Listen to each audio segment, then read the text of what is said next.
Hello everyone মোৰ অন্য এটি ভিডিঅ'লৈ আপোনালোকক স্বাগতম সকলো ভালে আছে নহয় জানো বলক আজিৰ ভিডিঅ'টো আৰম্ভ কৰো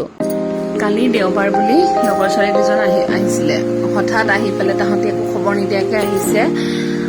আহিয়ে তাহতে ক'লে আমি কিন্তু ভাত নাখাও দে একো নবনাবি আমাৰ কাৰণে কিন্তু আহিছে হিহঁত দুজনীয়ে ভাত খোৱা টাইমত এটা ভাত খোৱা টাইমত তাহতক ভাত নোখোৱাই কেনেকৈ পঠাও নহয় জানো সেইটো কাৰণে দৌৰা দৌৰিকে মই বোলো তহঁতে অকণমান মই কিবা এটা বনাই আনি আছো বুলি কৈ পেলাই ৰাতিপুৱাই এৱান থৈছিলে চিকেন অকণমান আৰু মই চিকেনখিনিকে বনাব ল'লোঁ যিহেতু হাতত বহুত কম সময় সেইটো কাৰণে মই একেবাৰে কম সময়ত হোৱাকৈ চিকেনখিনি বনাব ল'লোঁ চিকেনখিনি ধুই পখালি মই ধুনীয়াকৈ 2 চামুচ নিমখ হালধি এচামুচমান জিৰা গুড়ি গৰম মছলা গুড়ি আৰু চিকেন মছলা অকণমান দিছোঁ আৰু এচামুচ দিছোঁ মই বিৰিয়ানী মছলা এইটো অপশ্যনেল হয় মই টেষ্টৰ কাৰণে দিছোঁ মই ভাল পাওঁ কাৰণে তাৰপাছত অকণমান মিঠাতেল দি পেলাই মই ধুনীয়াকৈ গোটেইখিনি মিক্স কৰি ল'লোঁ ভালকৈ মিক্স কৰি লৈছোঁ যাতে গোটেইটো প্ৰত্যেকটো মাংসৰ টুকুৰাতে মছলাখিনি ধুনীয়াকৈ লাগি যায় মিক্স কৰি থৈ পেলাই মই অকণমান সময় ঢাকি পেলাই থৈ দিলোঁ বাছ এইখিনি সময় থৈছোঁ যে মই পিঁয়াজ আদা নহৰু গোটেইখিনি কাটি লোৱা সময়খিনি মই ঢাকি থৈছোঁ যিহেতু মোৰ হাতত বহুত কম সময় তাৰপাছত মই কেৰাহীখন গৰম কৰি তাত মই অকণমান তেল দিছোঁ দেখিছে তেল মই বহুত দিয়া নাই কাৰণ কিয় তেল যিমান পাৰোঁ সিমান কম ব্যৱহাৰ কৰিব চেষ্টা কৰোঁ সেইকাৰণে অকণমান তেল দিছোঁ তেল দি মই তাত এটা পিঁয়াজ দিছোঁ পিঁয়াজটো ফালি ধুনীয়াকৈ কাটি লৈ অকণমান ৰঙচুৱা হোৱাকৈ ভাজিছোঁ ভাজি মই তাত 2 খিলা তেজপাতো দিছোঁ একেলগতে তেজপাত দি পেলাই ধুনীয়াকৈ ভাজি লৈছোঁ যেতিয়াই পিঁয়াজখিনি ৰঙচুৱা হোৱাকৈ অকণমান ভাজ খাই গ'ল তাৰপাছত মই তাত আদা নহৰু 2 চামুচ আৰু আদা নহৰু লগতে কেঁচা জলকীয়াও দিছোঁ বাৰু একেলগতে মই মিক্সিতে পেষ্ট বনাই পেলাই তাত দি ল'লোঁ দি মই একেবাৰে কেঁচা গোন্ধটো আদা নহৰু যেতিয়ালৈকে নোহোৱা হৈ গৈছে তেতিয়ালৈকে মই ভাজি ল'লোঁ ভাজি লৈ তাত মই অকণমান পিঁয়াজ মই এটা পিঁয়াজ পেষ্ট বনাই লৈছিলোঁ লৈ মই সেই পিঁয়াজটো মই একেলগত দি দিলোঁ দি মই আৰু তাকো অকণমান সময় ভাজিছোঁ যেতিয়ালৈকে পিঁয়াজৰ কেঁচা গোন্ধটো নাইকিয়া হৈ যায় আৰু পিঁয়াজ আৰু আদা নহৰু মছলাখিনিৰ পৰা ধুনীয়াকৈ তেল ওলাই আহে এতিয়া মই তাত মেৰিনেট কৰি থোৱা মাংসখিনি দি ল'লোঁ মাংসখিনি দি পেলাই মই ধুনীয়াকৈ তাত অকণমান লৰাই দিলোঁ মছলাৰ লগত মিক্স কৰি ল'লোঁ আৰু মাংস আৰু বেছি সময় যদি মেৰিনেট কৰিব পাৰি এই মাংসখন খাবলৈ আৰু সোৱাদ লাগে কিন্তু মোৰ লগত যিহেতু হাতত সময় নাছিলে সেইটো কাৰণে মই অকণমান সময় মেৰিনেট কৰি থৈছিলোঁ এতিয়া ঢাকনিখন লগাই থৈছিলোঁ অকণমান সময় দেখিছিলে মাংসৰ পৰা কেনেকৈ পানী ওলাইছে দৈ দি থৈছোঁ যে একেবাৰে পানী ওলাই সেই পানীতে মাংসখন সিজি যাব আৰু তেতিয়াহে টেষ্টটো ধুনীয়া হয় মই এতিয়া আকৌ সেই কম জুইতে অকণমান ইলুটি কৰি পেলাই ঢাকি লৈ পেলাই ঢাকনিখন লগাই বাৰে বাৰে মই সেনেকৈ কৰি ভাজি আছোঁ মাংসখন পানী দিয়াই নাই এতিয়ালৈকে কিন্তু তথাপিও মাংসত কিমান ধুনীয়া পানী ওলাইছে দেখিছেনে এতিয়া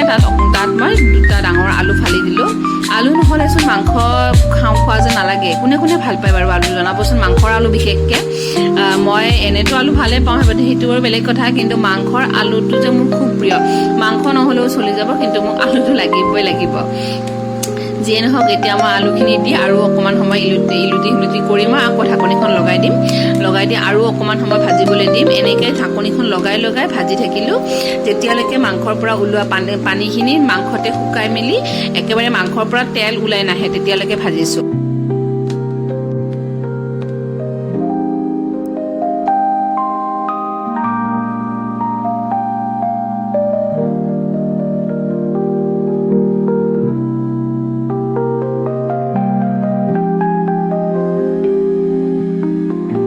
গৰম পানী দিছোঁ যেতিয়া মাংসৰ পৰা তেল বিৰিঙি আহিল তাৰপাছত মই পানী অকণমান দিছোঁ পানী অকণমান দি ধুনীয়াকৈ টকবককৈ উতল অহাৰ পাছত নমাই থৈ দিলোঁ এয়া মাংসৰ আঞ্জা আমাৰ ৰেডি হৈয়ে গ'ল এতিয়া মই অকণমান ভাবিলোঁ মাংসৰ লগত খাবলৈ কি বনাম প্লেইন ভাত বনোৱাতকৈ মই বোলো অকণমান একেবাৰে তামজাম নোহোৱা চিম্পুল জিৰা ৰাইচ অকণমান বনাই দিওঁ কুকাৰটোতে অকণমান ৰিফাইন তেল দিছোঁ আপোনালোকে ঘিউ দিব পাৰে ঘি দিলে আকৌ টেষ্ট ভাল লাগে কিন্তু মই কালি নিদিলোঁ কাৰণ কিয় বহুতে ঘি দিলে বেয়াও পায় গোন্ধটো সেইটো কাৰণে ৰিফাইন তেল দি ৰিফাইন তেলতে অকণমান জিৰা দিছোঁ জিৰাখিনি যেতিয়া ধুনীয়াকৈ ফুটি আহিছে তেতিয়া মই তাত চাউলখিনি বাচমতি চাউল অকণমান সময় তিয়াই থৈছিলোঁ তিয়াই থৈ পানীৰ পৰা টুকি মই বাচমতি চাউলখিনি দি দিলোঁ দি অকণমান ধুনীয়াকৈ ভাজি ল'লোঁ বহুত বেছি ভাজিব নালাগে অকণমানে ইলুটি লৰা যাতে মানে জিৰাই তেলৰ লগত ধুনীয়াকৈ চাউলখিনি লগ লাগি যায় সেইখিনিমান সময় ভাজিলোঁ ভাজি সোৱাদ অনুসৰি নিমখ দিলোঁ নিমখটো দিওঁতে মন কৰিব লাগিব কাৰণ কিয় এইপিনে আমাৰ আঞ্জাটো নিমখ আছে আকৌ ভাততো যদি বেছি নিমখ হৈ যায় বেয়া লাগিব সেইকাৰণে একেবাৰে অকণমান নিমখ আৰু অকণমান চেনি দিছোঁ এতিয়া আৰু অকণমান ইলুটি ধুনীয়াকৈ ধুনীয়াকৈ লৰাই দিলোঁ, তল ওপৰ কৰি দিলোঁ। তাৰপাছত মই অকণমান জোখতে গৰম পানী দি দিম। পানীখিনি দিওঁতে মন কৰিব লাগিব, কাৰণ সেই পানী যদি বেছি হৈ যায় তেতিয়াহ'লে গোটেই গেলগেলীয়া হৈ যাব ভাতখিনি। সেইটো কাৰণে অকণমান পানী দিছোঁ। পানীখিনি এনেকৈ দিছোঁ যাতে চাউলখিনি কিবাকৈ অকণমান ডুবিহে থাকে, একেবাৰে ডুব যোৱাকৈ দিয়া নাই। চাউলখিনি দেখি থকাকৈ পানী দিছোঁ। আপোনালোকে চাবচোন, দেখিছেনে? চাউলখিনি দেখা পাই থকাকৈ পানীখিনি দিলে হ'ল। দি মই এটা চিটি লগাই দিছোঁ। এটা চিটি লগোৱাৰ পাছত হৈয়ে গ'ল মোৰ ভাত মানে কি জিৰা ৰাইচখিনি। চিম্পুল একদম সাধাৰণভাৱে বনোৱা জিৰা ৰাইচ, কিন্তু খুব টেষ্টি হয়। এয়া দেখিছেনে কি ধুনীয়া হৈছে, আৰু এটা হৈছে। এতিয়া মই গৰমে চামুচখনেৰে অকণমান তলৰ পৰা ওপৰ কৰি নহ'লে তলৰখিনি গৰমটো লাগি থাকিলে তলৰখিনি বহি যাব। আৰু চেনিটো যে দিছোঁ, চেনি দিয়াৰ কাৰণে ইয়াৰ কালাৰটো অকণমান মাজে দুই এটা কালাৰ ধুনীয়া হৈ আহিছে। এতিয়া ৰেডি হৈয়ে গ'ল। তাহাঁতক খুৱাই মেলি পঠাই মই খাবলৈ লৈছোঁ কেনেকুৱা হৈছে বুলি। বহুত টেষ্টি হৈছিলে, আৰু ইমান কম সময়তে বনাইছোঁ মাংসখন, মানে তথাপিও যে কি ধুনীয়া হৈছে। আপোনালোকে এবাৰ ট্ৰাই কৰি চাব এনেকুৱা কৰি। হয়তো বহুতে জানে, তথাপি মই বনোৱা পদ্ধতিটো মই লৈ আহিলোঁ আপোনালোকৰ মাজলৈ। ভিডিঅ'টো চাই কেনেকুৱা পালে জনাবলৈ নাপাহৰিব। লাইক এটা কৰি দিব, আৰু পাৰিলে শ্বেয়াৰ কৰিব আপোনজনৰ লগত। আৰু যদি প্ৰথমবাৰলৈ মোৰ ফেচবুক পেজটোলৈ আহিছে তেতিয়াহ'লে পেজটো ফ'ল' কৰি দিব, আৰু যদি ইউটিউব চেনেলটো প্ৰথমবাৰৰ কাৰণে চাই আছে ছাবস্ক্ৰাইব কৰিবলৈ নাপাহৰিব। আজিলৈ আহিছোঁ তেতিয়াহ'লে, ধন্যবাদ।